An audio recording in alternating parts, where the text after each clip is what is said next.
Richmond, Virginia. On a rainy Thursday evening in Richmond, Virginia, a 47-year-old man dressed in dark jeans and a black t-shirt with a white skull on the back knelt on the wet green grass on Monument Avenue and cried. In front of him was the famed Robert E. Lee statue. The commander of the Confederate States Army had been immortalized in bronze riding a horse and had been in that exact same spot since May 28, 1890.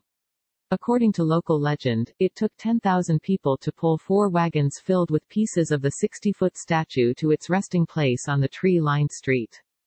Virginia governor announces removal of Robert E. Lee statue in Richmond.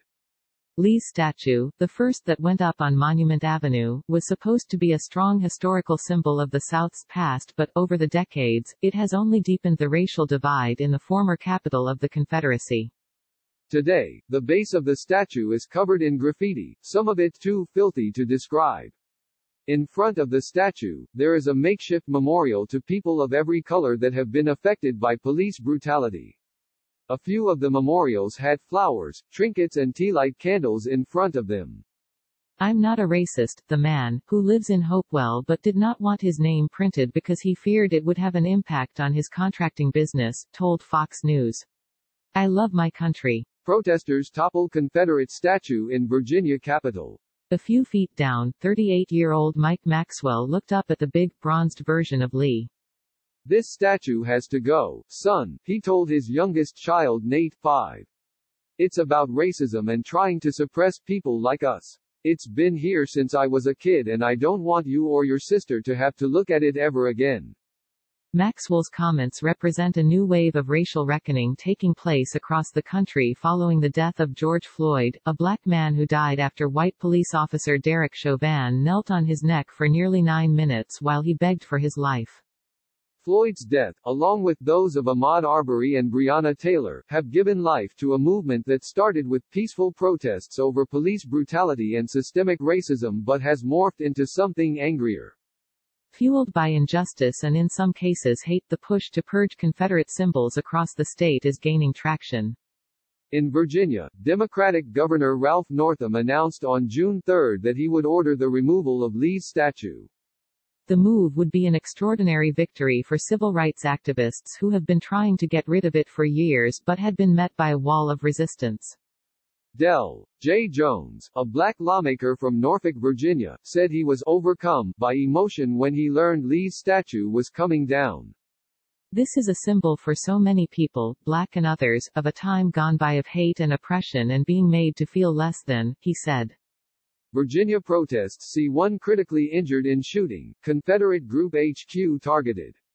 Not everyone saw it that way. State Senator Amanda Chase, a 2021 gubernatorial candidate known locally for courting controversy, claimed, "It's racially insensitive and racist in itself not to respect the history of all Americans. It's all about shoving this down people's throats and erasing the history of the white people." She also shared a petition on Facebook to save the Lee statue, writing that removing the Robert E. Lee statue is a cowardly capitulation to the looters and domestic terrorists. Virginia Senate GOP leaders quickly denounced Chase's comments but said they supported keeping Lee's statue up. Attempts to eradicate instead of contextualizing history invariably fail, Senate GOP leaders wrote. And because of this governor's personal history, the motivations of this decision will always be suspect. Like Senator Chase's idiotic, inappropriate and inflammatory response, his decision is more likely further to divide, not unite, Virginians. Northam began taking steps this week to take down Lee's statue, the only Confederate one on state property. However, late Monday a circuit court judge granted a temporary injunction to stop the removal for 10 days as part of a lawsuit filed by the descendant of a family who deeded the land. The suit challenges Northam's authority to take it down. Impatient with the judicial process, protesters decided to take matters into their own hands, toppling Richmond's Jefferson Davis statue, located about half a mile from the statue of Lee. Davis was pushed off his pedestal around 11 p.m. on Wednesday. His paint-splattered statue had fallen and was being dragged on the dirty road. City police quickly surrounded it and a tow truck showed up about a half hour later to haul Davis away. According to local reports at the scene, as the statue was being loaded onto the tow truck, an onlooker said, "What a time to be alive. What a time to be in Richmond." Other bystanders shouted, "Take it to the dump, and throw it in the lake." Davis isn't the only Confederate officer taken down. On Saturday, a statue honoring General Williams Carter Wickham was taken down in Richmond's Monroe Park, located about a mile away from Virginia's capital. And in Byrd Park, the first statue of Christopher Columbus to ever be put up in the American South, was also toppled by protesters. Christopher Columbus statues torn down, drenched in paint, defaced in cities across country. In Portsmouth, Virginia, protesters knocked the heads off the statues of 4 Confederates and pulled one to the ground after the local city council scheduled a hearing on the monument's fate for the end of July. One protester was hit on the head and knocked unconscious as the statue fell. James Boyd, the Portsmouth NAACP chapter president, said in a statement that people are just tired of being sick and tired, and that the monument represents more than 400 years of oppression. Click here for the Fox News app. Back in Richmond, it's a lesson that Kristen Westerly is having trouble teaching her 5 boys.